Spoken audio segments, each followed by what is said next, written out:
ನಮಸ್ಕಾರ ಫ್ರೆಂಡ್ಸ್, ಆಗಿದ್ದಾರೆ ಎಲ್ಲರೂ. ಐ ಹೋಪ್ ಎಲ್ಲರೂ ಚೆನ್ನಾಗಿದ್ದೀರಾ ಅಂತ ಅಂದ್ಕೊತಿದ್ದೀನಿ. ನಾವು ಕೂಡ ಚೆನ್ನಾಗಿದ್ದೀವಿ. ಫ್ರೆಂಡ್ಸ್, ಯಾರೆಲ್ಲ ನಮ್ಮ ಚಾನಲ್ನ ಸಬ್ಸ್ಕ್ರೈಬ್ ಮಾಡಿಲ್ಲ, ಪ್ಲೀಸ್ ಹೋಗಿ ಸಬ್ಸ್ಕ್ರೈಬ್ ಮಾಡಿ, ಬೆಲ್ ಐಕನ್ನ ಪ್ರೆಸ್ ಮಾಡಿ. ಆಗ ನೋಟಿಫಿಕೇಷನ್ ನಿಮಗೆ ಫಸ್ಟ್ ಬರುತ್ತೆ. ಆಗ ನೀವೇ ನಮ್ಮ ಫಸ್ಟ್ ವಿಡಿಯೋಸ್ನ ನೋಡ್ಬೋದು. Welcome back to our channel. Friends, ಶಾವಿಗೆ ಪಾಯಸದ್ದು ವಿಡಿಯೋ ಹಾಕ್ತೀನಿ ಈಗ. ಶಾವಿಗೆ ಪಾಯಸ ಹೇಗೆ ಗಂಟಿಲ್ದಂಗೆ ಮತ್ತು ಗಟ್ಟಿ ಆಗಲಿಲ್ಲಂಗೆ ಚೆನ್ನಾಗಿ ಹೇಗೆ ಮಾಡೋದು, ಆಮೇಲೆ ಏನು ಸೀಕ್ರೆಟ್ ಇಂಗ್ರೀಡಿಯೆಂಟ್ಸ್ ಹಾಕೋದು ಅದರಲ್ಲಿ ಗಟ್ಟಿಯಾಗ ಆಗಲಿಲ್ಲಂಗಿರೋಕ್ಕೆ.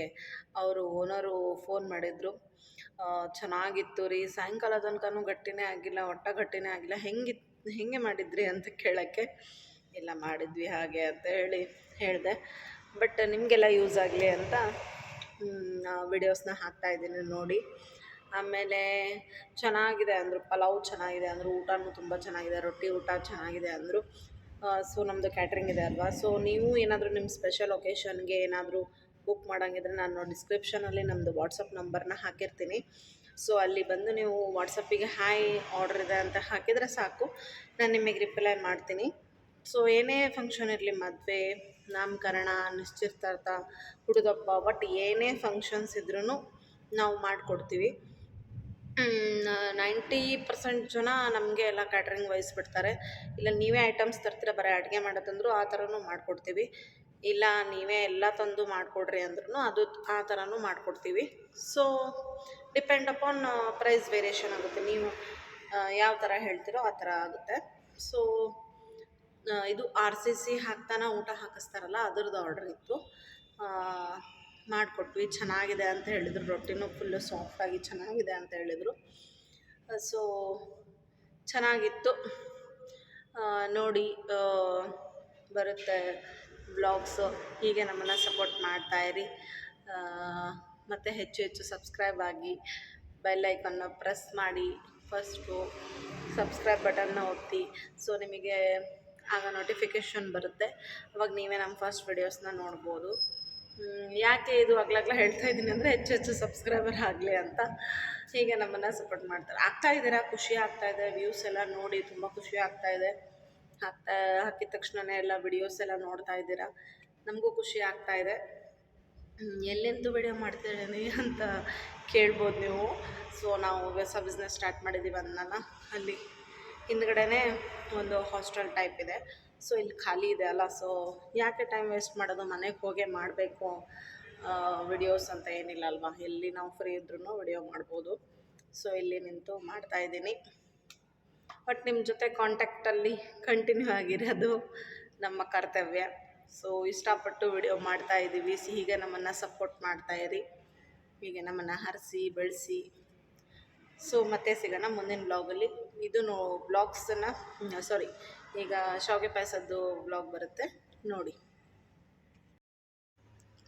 ಫ್ರೆಂಡ್ಸ್, ಬನ್ನಿ ಶಾವಿಗೆ ಪಾಯಸ ಮಾಡೋದು ಹೇಗೆ ಅಂತ ನೋಡೋಣ. ಫಸ್ಟು ಒಂದು ಪ್ಯಾನಲ್ಲಿ ಶಾವಿಗೆನ ಚೆನ್ನಾಗಿ ಹುರ್ಕೋಬೇಕು. ಚೆನ್ನಾಗಿ ಮೀನ್ಸ್ ಕಲರ್ ಅಷ್ಟೇ ಸ್ವಲ್ಪ ಚೇಂಜ್ ಆಗಬೇಕು, ಮತ್ತು ತುಂಬ ಮೆರೂನಾಗಿ ಏನೂ ಮಾಡ್ಕೊಳಕ್ಕೆ ಹೋಗಬೇಡಿ. ಸಾಕು, ಇಷ್ಟು ಲೈಟಾಗಿ ಸ್ವಲ್ಪ ಆದರೆ ಸಾಕು. ಮತ್ತು ಇಲ್ಲಿ ಒಂದು ಪಾತ್ರೆಯಲ್ಲಿ ಹಾಲು ಹಾಕ್ಕೊಳ್ಳೋಣ.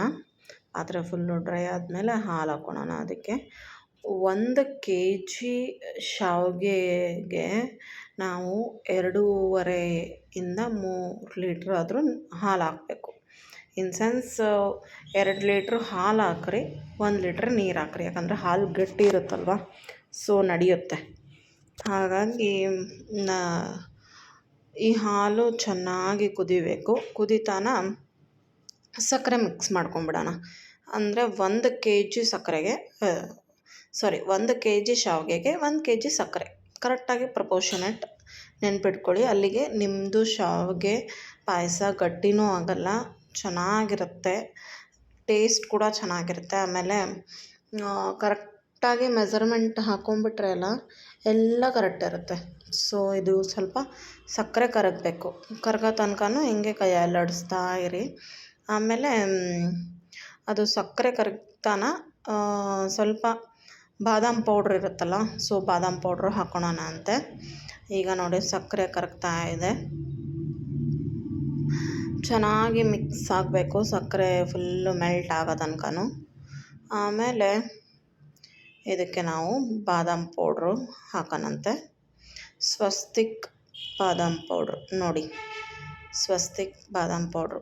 ಎಲ್ಲ ನಾವು ಬ್ರ್ಯಾಂಡೆಡ್ ಯೂಸ್ ಮಾಡೋದು, ಸೊ ಸಾದಾ ಯಾವುದು ಯೂಸ್ ಮಾಡೋಕ್ಕೋಗಲ್ಲ. ಸೊ ನೋಡಿ, ಬಾದಾಮ್ ಪೌಡ್ರು ಹಾಕಿ,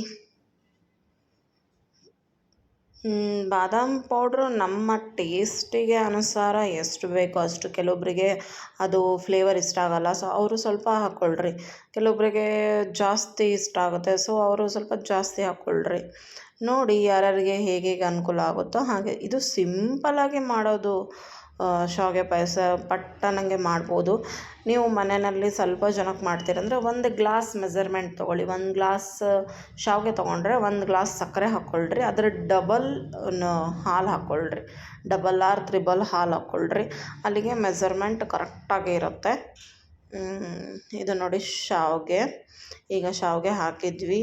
ಈ ಶಾವಿಗೆ ಇಲ್ಲೇ ಮೇನ್ ಇರೋದು. ಶಾವಿಗೆ ಫುಲ್ಲು ಬೇಯಿಸ್ಬೇಡ್ರಿ.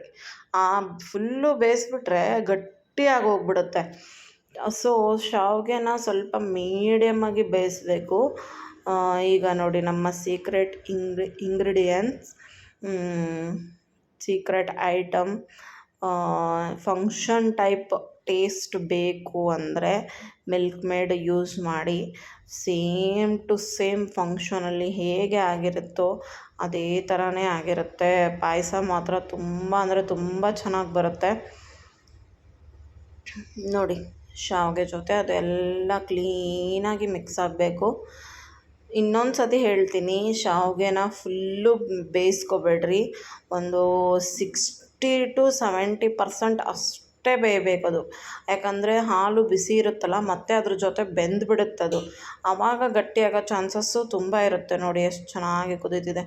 ಇಷ್ಟು ಕುದ್ರೆ ಸಾಕು. ನಿಮಗೆ ತೋರಿಸ್ತೀನಿ. ಈಗ ನೋಡಿ ದ್ರಾಕ್ಷಿ ಗೋಡಂಬಿ ಎಲ್ಲ ಹಾಕ್ತಿದ್ದಾರೆ. ಅದು ಲಾಸ್ಟಿಗೆ ಹಾಕಿದ್ರೇ ಚೆನ್ನಾಗೆ ಸ್ವಲ್ಪ ಬಾಯಿಗೆ ಸಿಗುತ್ತೆ. ಎಲ್ಲ ಇಲ್ಲಾಂದರೆ ಒಂಥರ ಪುಡಿ ಪುಡಿ ಆದಂಗೆ ಆಗಿಬಿಡುತ್ತೆ. ಈಗ ನೋಡಿ, ಶಾವಿಗೆ ಮಾತ್ರ 60 to 70% ಅಷ್ಟೇ ಬೇಯಿಸ್ಕೊಳ್ರಿ. ಅದು ಬಿಸಿಗೆ ಮತ್ತೆ ಬೆಂದುಬಿಡುತ್ತೆ, ಇಲ್ಲಾಂದರೆ ಗಟ್ಟಿ ಆಗಿಬಿಡುತ್ತದು.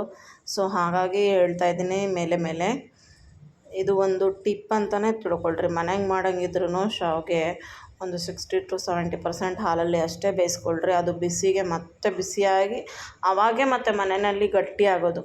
ನಾವು ಹೇಗೆ ಮಾಡಿದರೂ ಅದು ಫಂಕ್ಷನ್ ಟೈಪ್ ಆಗೋಲ್ಲ ಅಂತಾರಲ್ಲ, ಅವ್ರ ಫಂಕ್ಷನಲ್ಲಿ ಹೀಗೆ ಮಾಡೋದು. ಸೊ ನೋಡಿ, ಇಷ್ಟು ಬೆಂದರೆ ಸಾಕು. ಆವಾಗ ಅದು ಚೆನ್ನಾಗಿ ಮತ್ತೆ ಹರಡ್ಕೊಳುತ್ತಲ್ವ ಬಿಸಿಗೆ. ಸೊ ಕರೆಕ್ಟಾಗಿ ಬರುತ್ತೆ. ನೋಡಿ ನಿಮಗೆ ತೋರಿಸ್ತೀನಿ. ಇಲ್ಲಿ ನೋಡಿ 60 to 70% ಅಷ್ಟೇ ಬೆಂದಿದೆ. ಫುಲ್ ಆದಮೇಲೆ ಹೇಗೆ ಕಾಣುತ್ತೆ ಅಂತ ನಿಮಗೆ ತೋರಿಸ್ತೀನಿ. ಹಂಗೆ ಇರುತ್ತೆ. ನೀವು ಬೇಕಾದ್ರೆ ಟೇಸ್ಟ್ ಮಾಡಿ ನೋಡಿರಿ, ಟೇಸ್ಟ್ ಮಾಡಿರಿ ನೋಡಿ ಈಗ ಹೇಗೆ ಕಾಣುತ್ತೆ ಅಂತ ನೋಡಿ. ಈ ಕನ್ಸಿಸ್ಟೆನ್ಸಿ ಇದ್ದೇ ಇರುತ್ತೆ ಸಾಯಂಕಾಲ ತನಕನೂ. ಸಾಯಂಕಾಲ ಮೀನ್ಸ್ ಇನ್ ಸೆನ್ಸ್ ನಾವು ಯೂಸ್ ಮಾಡೋ ತನಕನೂ ಈ ಥರನೇ ಇರುತ್ತೆ. ಇಲ್ಲ ನಮಗೆ ಇನ್ನೂ ತೆಳ್ಳಗೆ ಬೇಕು ಅಂದರೆ ನೀವು ಮತ್ತೆ ಹಾಲು ಆ್ಯಡ್ ಮಾಡ್ಕೋಬೋದು. ಸಾಕು, ಇಷ್ಟು ನಾವು ಎಲೆಯಲ್ಲಿ ಬಡಿಸೋಕೆ ಇಷ್ಟು ಕನ್ಸಿಸ್ಟೆನ್ಸಿ ಸಾಕು. ಸೊ ಮತ್ತೆ ಸಿಗೋಣ ಮುಂದಿನ ವ್ಲಾಗಲ್ಲಿ.